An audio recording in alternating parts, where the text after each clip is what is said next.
Hello everyone, today we are going to discuss the next topic, that is puberty. Puberty क्या है? Puberty is what? Puberty हम कह सकते हैं कि वो एज जिसमें एक पर्सन रिप्रोडक्शन के लिए कैपेबल हो जाता है, यानी कि the age at which a male और female becomes able to reproduce, जो मेल और फीमेल रिप्रोडक्शन के लिए कैपेबल हो जाए, यानी कि वो रिप्रोडक्शन कर सके, उसी का नाम हम क्या देते हैं? प्यूबर्टी देते हैं। तो इसके अंदर अगर हम बात करेंगे तो मेल और फीमेल के अंदर, दोनों के अंदर अलग अलग कैरेक्टर्स डेवलप होते हैं प्यूबर्टी के। और वो क्या कैरेक्टरिस्टिक्स हैं जो कि प्यूबर्टी के डेवलप होते हैं मेल और फीमेल के अंदर? तो सबसे पहले मैं बात करता हूँ मेल की, कि उसमें क्या क्या कैरेक्टर आते हैं, और उसके बाद बात करेंगे फीमेल की। तो मेल की बात करें तो सबसे पहले कि माउस्टैचेस एंड बियर्ड की ग्रोथ, जो मेल है उसमें माउस्टैचेस एंड बियर्ड आनी स्टार्ट हो जाती है, ठीक है। और इसके अलावा चेस्ट के ऊपर हेयर या बॉडी पे क्या आ जाते हैं? हेयर्स, बॉडी हेयर्स, चेस्ट पे हेयर्स, आर्मपिट्स में हेयर्स। फीमेल के अंदर क्या रहेगा? आर्मपिट्स में हेयर रहेंगे, इसमें रिप्रोडक्टिव ऑर्गन में भी मेल के अंदर, मेल में हेयर आने शुरू हो जाते हैं, और फीमेल में भी आर्मपिट्स में एंड रिप्रोडक्टिव ऑर्गन्स, यानी कि जिसको हम बोलते हैं गोनैड्स, पर हेयर्स की ग्रोथ,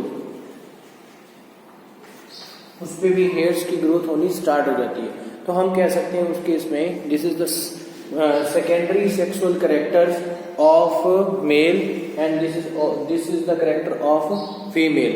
तो फीमेल मेल में ये कैरेक्टरिस्टिक आने स्टार्ट हो जाते हैं। इसके बाद बात करेंगे मेल्स के अंदर और क्या क्या चेंजेस आते हैं। एक तो प्रोट्रूडिंग ऑफ वॉइस, वॉइस जो है वो प्रोट्रूड यानी कि भारी हो जाती है, बोलने में जब बोलते हैं तो आवाज जो है वो भारी हो जाती है। ये जो एडम एप्पल है हमारा, protruding of Adam Apple, Adam Apple भी क्या आ जाता है, उसकी ग्रोथ ये भी बाहर की तरफ आ जाता है, क्योंकि हमारी वॉइस क्या जाती है? भारी हो जाती है। तो उस केस में कहेंगे प्रोट्रूडिंग ऑफ एडम एप्पल, दूसरा इसका कैरेक्टर है। तीसरा कैरेक्टर ये बोल सकते हैं कि जो गोनैड्स हैं यानी कि रिप्रोडक्टिव ऑर्गन्स हैं, उनका डेवलपमेंट होना स्टार्ट हो जाता है। सिमिलरली फीमेल्स के अंदर भी ऐसे ही सेम सिस्टम है कि उनके अंदर भी फीमेल रिप्रोडक्टिव ऑर्गन का डेवलपमेंट होना स्टार्ट हो जाता है। मेल के अंदर एक हार्मोन है जिसका सिक्रीशन होना स्टार्ट हो जाता है, जिसका नाम है टेस्टोस्टेरोन। टेस्टोस्टेरोन का सिक्रीशन होना स्टार्ट हो जाता है, और फीमेल में ईस्ट्रोजन एंड प्रोजेस्टेरोन का सिक्रीशन स्टार्ट हो जाता है। अब प्रोजेस्टेरोन जो है वो एग सिक्रीशन में हेल्प करता है, एग की डेवलपमेंट में हेल्प करता है, साथ के साथ सेकेंडरी सेक्सुअल कैरेक्टर्स को लाने में भी ये जो हार्मोन है वो रिस्पॉन्सिबल है, ये फीमेल के अंदर। और ये टेस्टोस्टेरोन जो कि मेल के टेस्ट से सिक्रेट होता है, और ये भी क्या है? सेकेंडरी सेक्सुअल कैरेक्टर लाने के लिए ये भी रिस्पॉन्सिबल है। अगर मेल की बात करें तो उसकी बॉडी जो है वो मस्क्यूलर हो जाती है, और फीमेल की बात करें तो बॉडी के जो हिप्स हैं और जो ब्रेस्ट हैं वो क्या हो जाती हैं? उस पर फैट डिपोजिशन, एडिपोज टिश्यू का डिपोजिशन स्टार्ट हो जाता है। अब फीमेल में वॉइस जो है वो स्वीट हो जाती है, जबकि मेल में जो वॉइस है वो डीपन्स हो जाती है। इसके बाद हम बात करेंगे कि क्या क्या इसके अंदर और चेंजेस आ जाते हैं इसके अंदर। इसके अलावा मेल के अंदर और फीमेल में जो है सेक्सुअल डिजायर्स इसमें जनरेट होने स्टार्ट हो जाते हैं, क्योंकि इस केस में हार्मोन्स के सिक्रीशन की वजह से ही ये सब कैरेक्टर्स जो हैं वो मेल एंड फीमेल में दिखाई देने शुरू हो जाते हैं। तो प्यूबर्टी की एज क्या है? मेल में तो है 13 to 14 ईयर्स, और फीमेल्स में है वो 10 to 12 ईयर्स जो है प्यूबर्टी की एज है। तो इस एज में मेल और फीमेल के अंदर क्या आती है? प्यूबर्टी आ जाती है। So this was the topic regarding puberty. बात करते हैं मेल रिप्रोडक्टिव सिस्टम की। अभी मेल रिप्रोडक्टिव सिस्टम की बात करें तो सबसे पहले हम बात करेंगे प्राइमरी रिप्रोडक्टिव ऑर्गन, जिसका नाम है टेस्टिस। ये जो टेस्टिस हैं अंदर की तरफ, ये जो दिख रहा है, this is the part of testis, जिसके बाहर हमने जो ये कवरिंग बना रखी है इसको हम बोलते हैं स्क्रोटम। ये स्क्रोटम क्या है? दिस इज द कवरिंग, किसकी कवरिंग है? ये टेस्टिस की कवरिंग है। मेल में दो टेस्ट होते हैं, एक लेफ्ट और एक राइट, जिसको कवर करने वाला जो पाउच लाइक स्ट्रक्चर है उसको हम स्क्रोटम कहते हैं। ये स्क्रोटम जो है दोनों ही हमारे टेस्ट यानी कि टेस्टिस को कवर करके रखता है। जैसे ही इस स्क्रोटम जैसे ही मान लो स्पर्म बनने की बारी आती है तो ये जो टेस्टिस हैं इनके अंदर ही स्पर्म बनते हैं, इसीलिए इसको प्राइमरी रिप्रोडक्टिव ऑर्गन बोला गया है। ये इसके साथ जो अटैच्ड है इसको हम एपिडाइडिमिस बोलते हैं। देखिए लिखा हुआ है एपिडाइडिमिस। ये एपिडाइडिमिस क्या करेगा? ये एपिडाइडिमिस इसकी टेम्परेरी स्टोरेज करता है, किसकी? स्पर्म्स की। जो स्पर्म्स इस टेस्टिस में बनेंगे उसकी टेम्परेरी स्टोरेज यहाँ पर की जाएगी। और टेम्परेरी स्टोरेज करने के बाद ये देखिए जो आपको दिख रही है ये एक डक्ट जिसका नाम है स्पर्म डक्ट, या जिसको बोलते हैं वास डिफरेंस। ये देखिए वास डिफरेंस, या इसका दूसरा नाम क्या है? Sperm duct. ये वास डिफरेंस के थ्रू ये जो स्पर्म है वो देखिए ऐसे होता हुआ ये कहाँ आ गया? यहाँ पर आया। ये इसमें प्रोस्टेट ग्लैंड आ गई, सेमिनल वेसिकल आ गई। ठीक है, ये क्या करेगा? ये प्रोस्टेट ग्लैंड और जो सेमिनल वेसिकल है ये कुछ फ्लूइड सिक्रेट करता है इसके अंदर, क्योंकि देखिए स्पर्म्स को बल्क भी प्रोवाइड करना है और स्पर्म्स को जो है न्यूट्रिशन भी प्रोवाइड करना है। न्यूट्रिशन और बल्क को देने के लिए इनमें से कुछ फ्लूइड रिलीज होंगे जो इसको मोबिलिटी प्रोवाइड करेगा। मोबिलिटी मीन्स क्या होता है? उसको मीडियम प्रोवाइड करेगा, मूव करने के लिए बल्क प्रोवाइड करेगा, और इसके साथ साथ इसको न्यूट्रिशन भी मिलेगा। अब जो न्यूट्रिशन होगा उससे ये स्पर्म्स क्या रहेंगे? उससे उसको न्यूट्रिशन मिलता रहेगा। इसके साथ ही ऊपर की तरफ ये ब्लैडर अटैच है, यूरिनरी ब्लैडर, जहाँ पर हमारा यूरिन स्टोर होता है। अब देखिए यहाँ से ये यूरेटर किडनी की तरफ से आ रही है, ये किडनी से आई और ये यूरेटर के अंदर ये सारा का यूरिनरी ब्लैडर के अंदर सारा यूरिन स्टोर हो गया।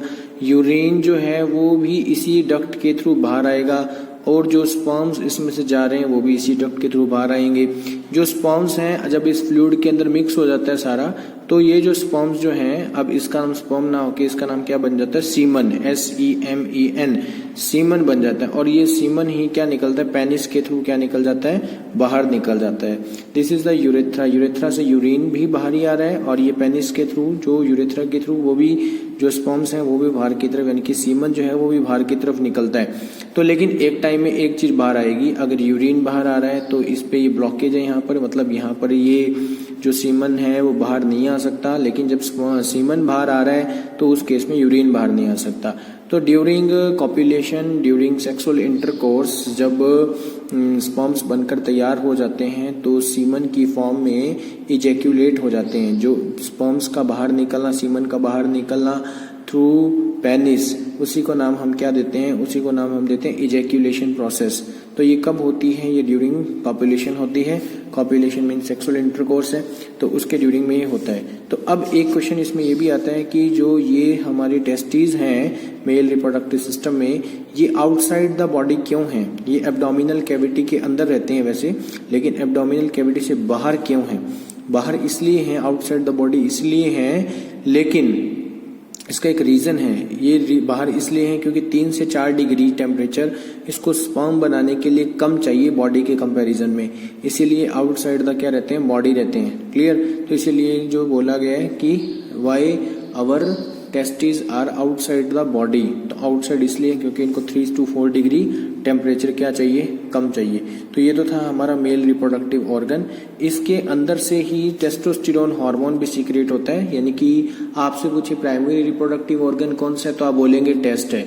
दूसरा, अगर आपसे पूछे what are the function of test तो आप बोलेंगे कि इसका काम एक तो स्पर्म बनाना है और दूसरा काम इसका टेस्टोस्टेरोन हार्मोन को प्रोड्यूस करना है। ये 2 काम आपने स्पर्म्स इसके टेस्टिस के बताने हैं। तो ये तो था हमारा मेल रिप्रोडक्टिव ऑर्गन।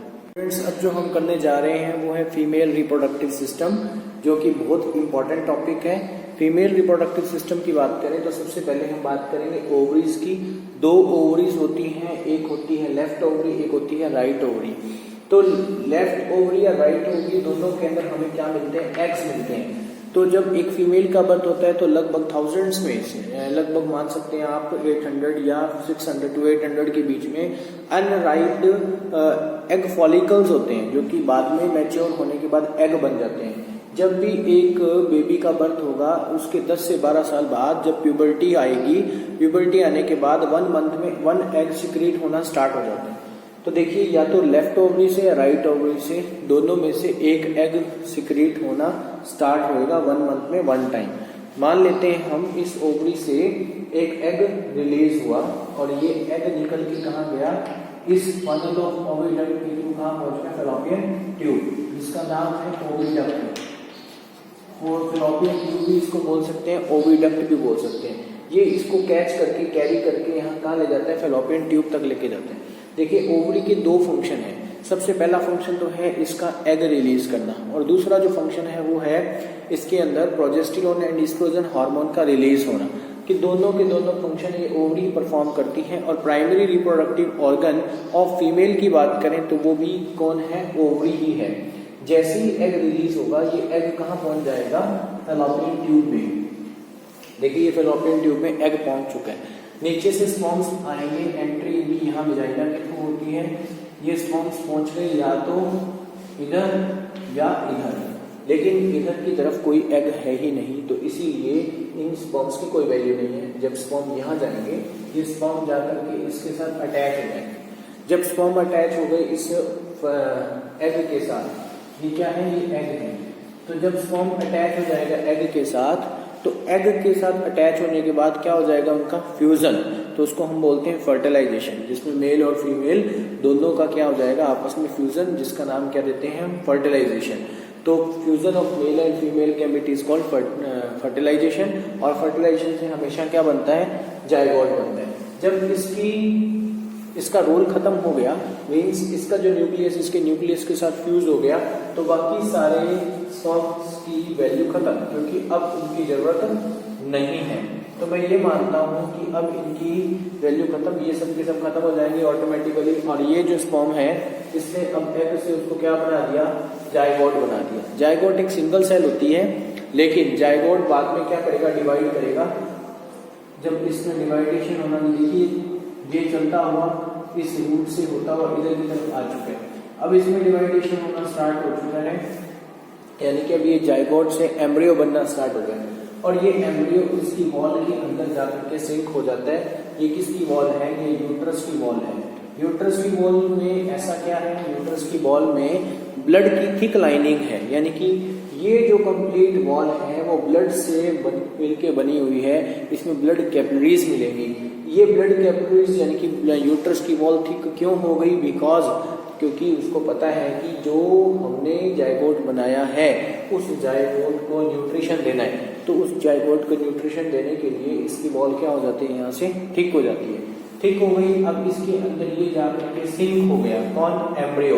अब एम्ब्रियो एक ग्रोइंग स्टेज है, क्योंकि इसमें डिवाइडेशन स्टार्ट हो चुके हैं। तो जैसे ये सिंक हो जाएगा, इस फेज का नाम हम देते हैं इम्प्लांटेशन। इम्प्लांटेशन ऑफ एम्ब्रियो इसके अंदर हो चुका है, इसके अंदर हो चुका है। पहला स्टेज क्या थी, फर्टिलाइजेशन, फिर क्या हो गया, इम्प्लांटेशन। इम्प्लांटेशन होने के बाद अब ये जो एम्ब्रियो है इसकी वॉल के अंदर सिंक हो गया, लेकिन जब ये ग्रोथ स्टार्ट करेगा तो वॉल के अंदर इसकी टोटल ग्रोथ नहीं हो सकती। अब क्या होगा, जैसे जैसे एम्ब्रियो ग्रो करना स्टार्ट करेगा, धीरे धीरे फीटस बनना भी स्टार्ट हो जाएगा। जब ये फीटस बनेगा तो ये फीटस जाकर के किसके साथ अटैच होगा, देखिए फीटस बनना स्टार्ट हो चुका है। इसके अंदर ये जो यूट्रस की वॉल है इसके साथ एक डिस्क लाइक स्ट्रक्चर जिसका नाम है प्लेसेंटा, वो बन जाएगी। ये डिस्क लाइक स्ट्रक्चर प्लेसेंटा इसके साथ बन जाएगी, जिससे जो बेबी है वो अटैच रहेगा, लेकिन किसके थ्रू, एक ट्यूब के थ्रू, जिसका नाम है अम्बिलिकल कॉर्ड। अम्बिलिकल कॉर्ड के थ्रू ये बेबी जो है नेवल एरिया से बेबी के ये अपनी मदर के साथ अटैच रहेगा, किसके थ्रू, प्लेसेंटा के थ्रू। ये डिस्क लाइक स्ट्रक्चर प्लेसेंटा बन चुकी है। अब प्लेसेंटा का वर्क क्या है, ये 3 फंक्शन परफॉर्म करता है। ये न्यूट्रिशन देता है, ये रेस्पिरेशन करवाता है, और तीसरा फंक्शन है इसका एक्सक्रीशन, यानी कि जो बच्चे का वेस्ट होगा वो मदर के थ्रू ही बाहर जाएगा। माँ से ही बच्चे को क्या मिलेगा, न्यूट्रिशन, माँ से बच्चे को क्या मिलेगा, रेस्पिरेशन। तो सबका सब न्यूट्रिशन, रेस्पिरेशन, एक्सक्रीशन वो प्लेसेंटा के थ्रू बेबी को क्या मिलता रहेगा, कंप्लीटली उसको प्रोवाइड होता रहेगा। लेकिन जब ये कंप्लीट ग्रोथ हो जाएगी तो उस पीरियड को बोलते हैं, जो पीरियड चल रहा होता है जिसमें प्रेगनेंसी आ जाती है, उस पीरियड का नाम है gestation period. Gestation period human being की बात करो तो ये जेस्टेशन पीरियड 9 मंथ का होता है। 9 मंथ के अंदर कंप्लीट बेबी की ग्रोथ हो जाती है, और जैसी कंप्लीट बेबी की ग्रोथ हो जाएगी, अब बेबी क्या हो चुका है, मैच्योर हो चुका है, यानी कि बाहर आने के लिए वो रेडी है। तो अब देखिए, मैं इसके 2 पार्ट्स डिस्कस करना अभी रह चुका है। इसके अंदर क्या क्या है, यूट्रस का काम मैंने आपको बता दिया। यहाँ पर बेबी की ग्रोथ होगी कंप्लीटली, यानी कि मदर के वॉर्म, जिसको वॉर्म भी बोलते हैं, मदर के वॉर्म के अंदर बेबी जो है वो ग्रो करेगा। सर्विक्स और वेजाइना, वेजाइना जो है इसको बोलते हैं बर्थ कैनाल, क्योंकि बेबी का बर्थ इसी के थ्रू होगा। ये क्या है, बर्थ कैनाल है। Vagina is called birth canal. Cervix क्या है, यूट्रस और वेजाइना के बीच का पाथ है, जो कि स्पर्म्स को पैसेज प्रोवाइड करेगा आगे की तरफ। ये जो वेजाइना है वो मॉइस्ट रहती है, क्योंकि ये मोटिलिटी प्रोवाइड करती है किसको, स्पर्म्स को। जो टेल है, टेल के थ्रू वो स्पर्म्स जो है वो आगे मूव कर जाते हैं। देखिए, जैसे बेबी की कंप्लीट ग्रोथ हो जाएगी तो बेबी क्या करेगा, अब बाहर आने की कोशिश करेगा, किसके थ्रू, वेजाइना यानी कि बर्थ कैनाल के थ्रू। तो इसके लिए भी हार्मोन रिस्पॉन्सिबल है, जो हार्मोन है उसका नाम है ऑक्सीटोसिन। इस हार्मोन की हेल्प से ये क्या होगा, ऑक्सीटोसिन हार्मोन जो इसकी वेजाइनल मसल्स हैं उसको कॉन्ट्रैक्ट रिलैक्स करवाएगा। जैसे ही वो vaginal muscles contract and relax करेगी तो बॉडी जो है ऊपर से पुश करने की कोशिश करेगी बेबी को, किसकी तरफ, नीचे की तरफ। तो ये क्या होगा, ये इसमें से बाहर निकल जाएगा।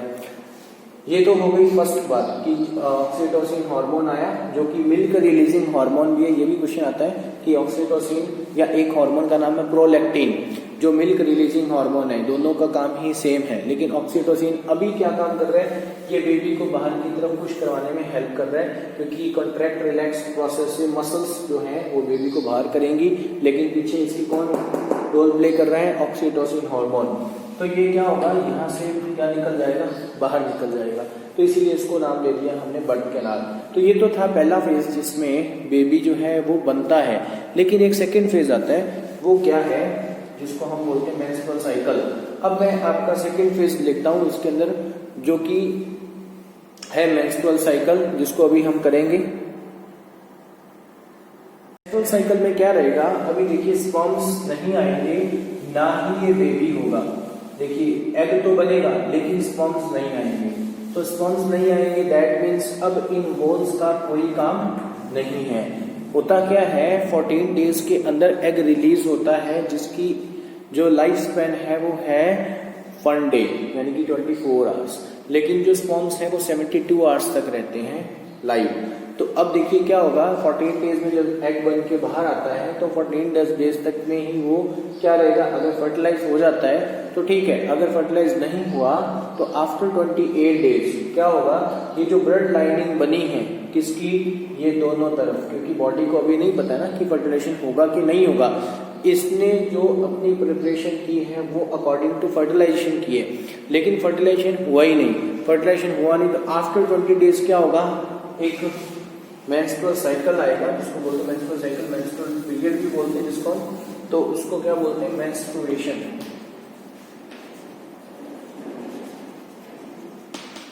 या इसका नाम बोलते हैं मेंस्ट्रुअल साइकिल, या क्या बोलते हैं, पीरियड्स। तो ये पीरियड्स जो हैं वो इसके अंदर आते हैं कैसे, कि ये जो वॉल्स हैं ये कंप्लीटली ब्रेक हो जाती है। जैसे ये वॉल्स ब्रेक हो जाएगी, ब्रेक होने के बाद इसके अंदर का ब्लड, ये भी इसके अंदर का ब्लड क्या आ जाएगा, वेजाइना के थ्रू बॉडी से क्या आ जाएगा, बाहर। और ये वेजाइना के थ्रू जो बॉडी से बाहर आ जाएगा तो उसी का नाम हम क्या देंगे, मेंस्ट्रुअल साइकिल। अब जब मेंस्ट्रुअल साइकिल, अब मैंने जो प्यूबर्टी आपको पॉइंट करवाया था कि अगर हम बात करें फीमेल की, मैंने उस टाइम इसलिए नहीं बताया क्योंकि आपको वो पॉइंट समझ नहीं आता, इसीलिए मैं अभी बता रहा हूँ कि प्यूबर्टी के अंदर सबसे इम्पोर्टेंट जो पॉइंट है वो यही है अगर किसी फीमेल में मेंस्ट्रुअल साइकिल की बिगिनिंग स्टार्ट हो जाती है तो उस केस में हम उसको बोल सकते हैं कि female is able to reproduce now, means उसमें क्या आ चुकी है, प्यूबर्टी, वो भी एक सेकेंडरी सेक्सुअल कैरेक्टर में ही आ जाता है। और अगर मेल की बात करें तो मेल्स में क्या होता है, स्पर्म का रिलीज होना। जब स्पर्म्स रिलीज करना स्टार्ट कर देते हैं दैट मीन्स उसमें भी क्या आ चुकी है, प्यूबर्टी आ चुकी है, यानी कि अब स्पर्म्स बनना स्टार्ट हो गई तो प्यूबर्टी आ गई है, तो उसको हम बोलेंगे वो भी इसका सेकेंडरी सेक्सुअल कैरेक्टर है। तो ये आपका था मेंस्ट्रुअल साइकिल। इसके बारे में कुछ आपको पूछना हो तो आप पूछ सकते हैं, लेकिन इसके साथ साथ ही मैं 2 पॉइंट्स को भी कवर करूंगा, जिसमें मेरा पहला पॉइंट है मेनार्क एंड मेनोपॉज।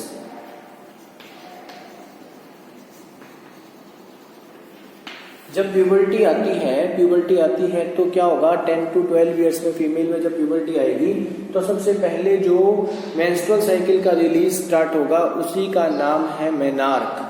और जब 50 to 55 ईयर्स में जब female is not able to reproduce, अब वो रिप्रोडक्शन नहीं कर सकती, तो उस केस में हम उसको बोलेंगे मेनोपॉज। पोज का मतलब रुक जाना, किस चीज का, मेंस्ट्रुअल साइकिल का। मेन का मतलब क्या है, मेंस्ट्रुअल साइकिल, मेंस्ट्रुअल साइकिल का रुक जाना क्या है, मेनोपॉज। और मेनार्क का मतलब मेंस्ट्रुअल साइकिल की क्या होती है, बिगिनिंग। तो हमने जो फर्टिलाइजेशन है, मेंस्ट्रुएशन है, वो हमने एक साथ ही कर लिया कंप्लीट। एक चीज और मैं आपको साथ साथ बताना चाहूंगा कि जब बच्चे का बर्थ होता है तो उस केस में उसको टर्म दिया जाता है जिसका नाम होता है parturition. Parturition is the baby birth, लेकिन जो पेन स्टार्ट होते हैं उसको बोलते हैं लेबर पेन। तो पार्चुरेशन होता है लेबर पेन के बाद में, क्योंकि बच्चे का बर्थ क्या है, बाद में होगा ना, लेबर पेन होने के बाद। जब एम्बिलिकल कॉर्ड उसके साथ बच्चे के बाहर निकलती है तो एम्बिलिकल कॉर्ड को एक शार्प ब्लेड की हेल्प से काट दिया जाता है, और काटने के बाद उसमें एक क्लैंप लगा देते हैं। ऐसा क्यों, क्योंकि देखिए बॉडी जो है अब उसकी कंप्लीटली ग्रो कर चुकी है। ग्रो करने के बाद होगा क्या, अगर आपने क्लैंप नहीं लगाया तो उसके अंदर से ब्लीडिंग होना स्टार्ट हो जाएगी, बेबी के अंदर से रिवर्स ब्लड का फ्लो स्टार्ट हो जाएगा। उसको रोकने के लिए क्लैंप लगा दिया जाता है, लेकिन धीरे धीरे बॉडी के टिश्यू उसको क्या कर देते हैं, बंद कर देते हैं। तो धीरे धीरे वो जो नेवल एरिया है, जो एम्बिलिकल कॉर्ड बच्चे के साथ इतनी अटैच रहती है, वो धीरे धीरे ऑटोमेटिकली खत्म हो जाती है, क्योंकि उसके सिस्टम में वर्क करना स्टार्ट कर चुके हैं। तो इसके बाद हमारे रह चुके हैं बर्थ कंट्रोल मेथड्स, जो कि हम नेक्स्ट में करेंगे।